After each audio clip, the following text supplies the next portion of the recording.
एक बार फुरफुरी नगर में अकाल पड़ जाता है और किसी के घर में कोई भी खाने का अनाज नहीं होता है।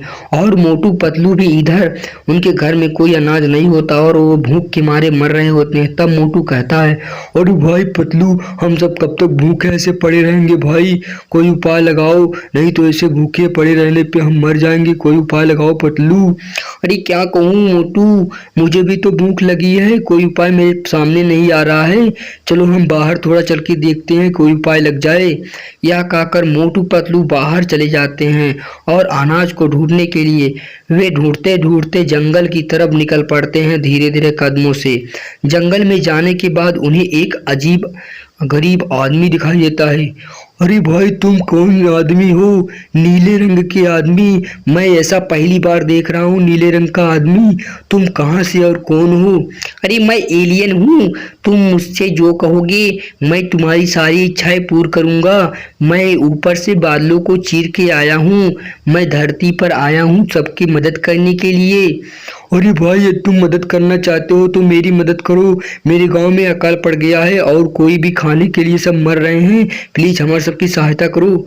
अरे कोई बात नहीं, मैं तुम्हें एक जादुई बंदूक देता हूँ, उस जादुई बंदूक को यदि तुम गांव में दाग दोगे तो तुम्हारे घर में सभी के घर में अनाज हो जाएगा। यह कहकर अपनी जादुई शक्ति मारकर वह एक जादुई बंदूक मोटू को दे देता है और मोटू वह जादुई बंदूक ले लेता है।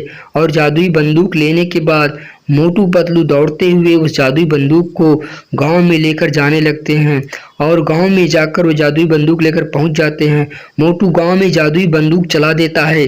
जादुई बंदूक चलाने से सभी के घर में अनाज का भंडार हो जाता है, सभी के घर में बहुत सारा अनाज हो जाता है और मोटू पतलू यह देखकर बहुत खुश हो जाते हैं कि सभी के घर में अनाज हो गया। इसके बाद मोटू पतलू अपने घर में जाने लगते हैं। इसके बाद क्या होता है, रात का समय होता है और मोटू पतलू अपने घर में सो रहे होते हैं और वह गन अपने साथ में मोटू लेकर सोया हुआ होता है। तभी क्या होता है कि उनके घर में एक चोर घुस आता है और चोर धीरे धीरे मोटू के पास आता और कहता है, अरे ये कौन सी गन है भाई, यदि मैं इस बंदूक को ले लूँगा तो लोग मुझसे डरेंगे और ढेर सारा इससे धन लूट लूँगा। चलता हूँ, यह बंदूक मैं चुरा लेता हूँ मोटू से। यह कहकर वह जादुई बंदूक वह आदमी तुरंत मोटू से छीन लेता है और मोटू से चुरा कर धीरे धीरे कदमों से वह क्या करता है कि उस घर से बाहर जाने लगता है और वह जादुई बंदूक पाकर बहुत खुश हो जाता है कि मैं लोगों को मारकर और बहुत सारा धन लूट लूँगा। यह कहकर जब सुबह का समय होता है और मोटू पतलू जब जागते हैं तो मोटू कहता है, अरे भाई हमारा गन जादुई बंदूक कौन लेकर चला गया भाई, चलो जल्दी से जादुई बंदूक को ढूंढते हैं, नहीं तो उसके बिना हम सब भूखे मर जाएंगे।